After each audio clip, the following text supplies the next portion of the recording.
நாள் 20 சிந்தனைகள். தேவனின் சிறந்ததை கைப்பற்றிக் கொள்வதென்றால் உன் கற்பனை திறனின் சக்தியில இருக்குது.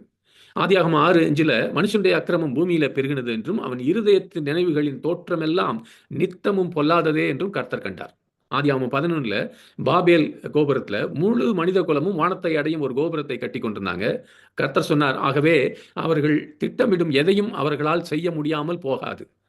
அப்ப எதிர்மறை கற்பனைகளை கொண்ட ஜனங்கள் இந்த பூமிக்கான தேவனின் திட்டத்தையே முறியடிக்க முடிந்தால், தெய்வீக நேர்மறையான தரிசனமும் கற்பனையும் வைத்திருக்கிற உனக்கு என்ன சாத்தியம் என்பதை நீ யோசித்து பார். நீ ஒரு திட்டமாக உன்னுடைய கற்பனையையும் உன் தரிசனத்தையும் நேர்மறையான வழியில பயன்படுத்தாவிட்டால் அது எல்லாம் தானாகவே உன்னை அழிப்பதற்கு ஒரு தீய திசையை நோக்கி உன்னை நடத்தி செல்லும்.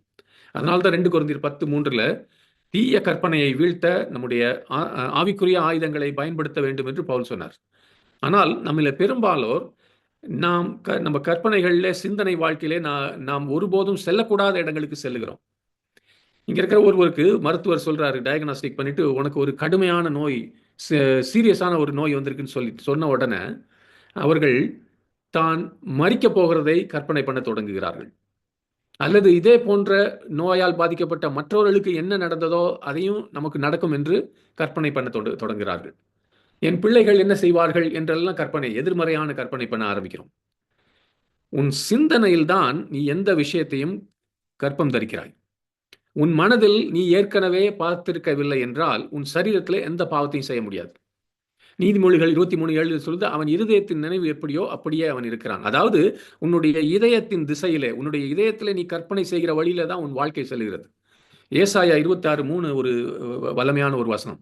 உம்மை உறுதியாய் பற்றி கொண்ட மனதை உடையவன் உம்மையே நம்பியிருக்கிறபடியால் நீர் அவனை பூரண சமாதானத்துடன் காத்துக்கொள்வீர். இந்த வசனத்துக்கு எந்த விதி விலக்கம் இல்லை. உனக்கு எந்த நோய் இருந்தாலும், எந்த பிரச்சனை இருந்தாலும், இல்லாவிட்டாலும், அப்படிலாம் இல்லை. எந்த சூழ்நிலையா இருந்தாலும் உன் மனம் தேவனில் நிலைத்திருந்தால் தேவன் உன்னை பூரண சமாதானத்தில் வைத்திருப்பார். மனம் என்பதற்கு பயன்படுத்தப்படும் எபிரேய வார்த்தை ஏட்சர் என்பது. இது உண்மையிலேயே கற்பந்தரிப்பது அல்லது கற்பனையில கற்பந்தரிப்பதை குறித்து இருக்குது. அதாவது உன் சமாதானத்தை உன் சிந்தனைகளிலே கருத்தரித்தால் அதே போல மகிழ்ச்சியோ, குணமாகிறதையோ, வெற்றி பெறுவதையோ, தேவன் உனக்கு வேத வசனங்களில் கொடுத்த வாக்குறுதி எடுத்த எதையும் கூட அதில் சேர்த்துக்கலாம். அதை நீ உன்னுடைய எண்ணங்களிலே நீ கற்பந்தரித்தால் தேவன் உன்னை நிலையான அந்த இடத்துல கொண்டு போய் வைப்பார். சமாதானத்திலேயோ, சந்தோஷத்திலேயோ, சுகத்திலேயோ, வெற்றியிலோ வைப்பார். இது ஏதோ மனோ தத்துவமோ, சைக்காலஜியோ, இது ஏதோ பாசிட்டிவ் திங்கிங், நேர்மறையான சிந்தனை பேச்சு, இப்படி இல்லை. இது உன்னுடைய தரிசனம், உன்னுடைய கற்பனை, உன்னுடைய நம்பிக்கைகள், உன்னுடைய சிந்தனை வாழ்க்கை தேவனுக்கு எது சாத்தியமோ அதை சுற்றி கட்டமைக்கப்பட்டிருக்க வேண்டும். உனக்கான தேவனின் சிறந்த விருப்பம் என்ன? உனக்கான தேவனின் நோக்கம் என்ன? உன் விசுவாசத்தாலும் அவருடைய கிருபையினாலும் நீ என்ன செய்ய முடியும் என்று வசனம் சொல்லுகிறது என்பதை பற்றி தான் நீங்க சொல்லிட்டு இருக்கேன். அவைகளை பற்றி நீ கனவு காண ஆரம்பி. அவைகளை பற்றி நீ கற்பனை பண்ண ஆரம்பி. புதிய வானம், புதிய பூமியை குறித்து கற்பனை பண்ண ஆரம்பி. அவர் கொடுக்கிற அந்த மகிமையான கிரீடத்தை குறித்து கற்பனை பண்ண ஆரம்பி. கருத்தரித்தல், கன்செப்ஷன் அப்படின்னா, நீ பாருங்க, ஒரு மளிகை கடையிலேருந்து நீங்க போய் ஒரு குழந்தைய வாங்கிட்டு வர முடியாது. குழந்தை எப்படி கருத்தரிக்கப்பட வேண்டிய அதே வழியில தான் சமாதானம், தெய்வீக சுகம், வெற்றி, பலுகி பெருகல் இவையெல்லாம் கருத்தரிக்கப்பட வேண்டும். உதாரணமாக பல விசுவாசிகள், ஆண் விசுவாசிகள் தங்கள் மனதிலே காம விகாரங்களை கருத்தரித்து அவற்றிலே சிலவற்றை தங்கள் வாழ்க்கையில செயல்படுத்துறாங்க. பல சகோதரிகள், விசுவாச சகோதரிகள் மற்ற பெண்கள் தங்களை பற்றி வைத்திருக்கும் தவறான நோக்கங்கள், கருத்துக்களை கற்பனை செய்து அதை மனதிலே கருத்தரித்து பின்னர் பொறாமை, கசப்பு, அப்படி வதந்திகளை பெற்றெடுக்கிறாங்க. இந்த மனதிலே கருத்தரிக்கும் இந்த சக்தியை எதிர்மறையான காரியங்களுக்கு உபயோகப்படுத்தாமல் வேதம் உனக்கு வாக்குறுதி அளிக்கும் நேர்மறையான விஷயங்களுக்கு பயன்படுத்துவது எப்படி?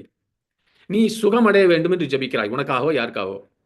நம்ம 1 பேதுரு 2:24 பார்க்கிறோம், இயேசுவின் தழும்புகளால் நீங்கள் குணமடைந்து விட்டீர்கள் என்பது உனக்கு தெரியும். வசனம் என்ன சொல்லுகிறது உனக்கு தெரியும். அதற்காக நீ ஜெபிக்கிறாய். ஆனால் நீ குணமடைந்து நடக்கிறதை உன்னுடைய தரிசனமாய் நீ கற்பனையில பார்க்கறதில்ல. மாறாக உனக்கு உடல்நிலை சரியில்லாமல் போராடி கொண்டிருப்பதை பார்க்கிறாய். மருத்துவர் உன்னை பற்றி இது குணப்படுத்தவே முடியாது என்று சொல்வதையும், உன் வாழ்நாள் முழுவதும் இந்த மாத்திரைகளையே நீ சாப்பிட வேண்டியிருக்கும் என்பதையும் தான் உன் தரிசனமாய் பார்க்கிறாய். உன்னை நீ அப்படிதான் பார்க்கிறாய். நீ உள்ளே பார்ப்பதை விட வித்தியாசமான ஒரு காரியத்துக்காக நீ ஜெபித்தால் அது கிரியை செய்ய போவதில்லை. ஒரு மனிதன் தன் இருதயத்தின் நினைவு அவனுக்கு எப்படியோ அப்படியே அவன் இருக்கிறான் என்று நம்ம தான் பார்த்தோம். நீ உன்னை எப்படி பார்க்கிறாயோ அந்த விதத்தில் தான் உன் வாழ்க்கை செல்லும். எனவே உன்னுடைய வாழ்க்கை செல்லும் விதம் உனக்கு பிடிக்கவில்லை என்றால் நீ யார் மேலேயாவது பொழி போடாதே. என் சிறு பிள்ளையா இருந்தபோது என்னை மோசமாக நடத்தினாங்க, அல்லது நான் ஆண் பெண், அல்லது இந்த ஜாதி, இந்த தேசத்துக்காரன், எனக்கு கல்வி இல்லை, இப்படிப்பட்ட காரணங்களை சொல்லி வேறு யாரையாவது குறை கூறுவது ஒரு காரியமே இல்லை. நமக்கு என்ன நடக்கிறது என்பதற்கு மற்றவர்களையும் சூழ்நிலைகளையும் குறை கூறுவதற்கு லட்சக்கணக்கான காரணங்களை நம்ம கண்டுபிடித்துள்ளோம். ஆனால் தேவன் உன்னை எப்படி பார்க்கிறாரோ அப்படியே நீ உன்னை பார்க்க வேணும். உன் ஊழியம், தொழில், குடும்பம், ஆன்மீக வாழ்க்கை, சரீர ஆரோக்கியம், நிதிநிலையின் ஆரோக்கியம், நீ எல்லாவற்றிலும் செழித்து வளருவதை நீ ஏன் தரிசிக்க கூடாது? உனக்காக தேவன் கொடுத்த வாக்குறுதிகளிலும் உனக்கு கடந்த நாட்களிலே வந்த தீர்க்க தரிசனங்களும் உன்னை வைத்து சிந்தித்து கற்பனை செய்து பார். அப்படி நீ அந்த சிந்தனையை கற்பந்தரிப்பது ஒரு சீக்கிரமாய் ஒரு நாள்ல யதார்த்தமாக மாறும். ஒரு குழந்தை கற்பந்தரித்தது முதல் வெளியே வருவதற்கு 9 மாதங்கள் ஆகும்.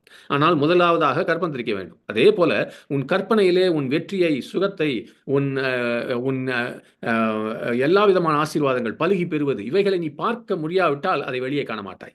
உங்களில் ஏன் பலருக்கு குணமடைதலோ, செழிப்போ, நற்கனி தருகிற மன வாழ்க்கை, திருமண வாழ்க்கை, ஃபேமிலி லைஃப், செழிக்கும் தொழில், கனி அளிக்கும் ஊழியம், இவைகளில் ஆசை இருக்குது என்று இருக்குது.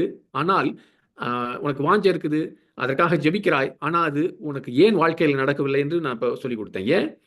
ஏனென்றால் நீ அதை உனக்குள்ளே தரிசிக்கிறது இல்லை, உன்னை கற்பனை பண்ணி பார்க்கறது இல்லை. இப்பொழுது இன்றையிலிருந்து உன்னுடைய நேர்மறையான கற்பனையின் சக்தியை நீ கட்டவிழ்த்து விடு.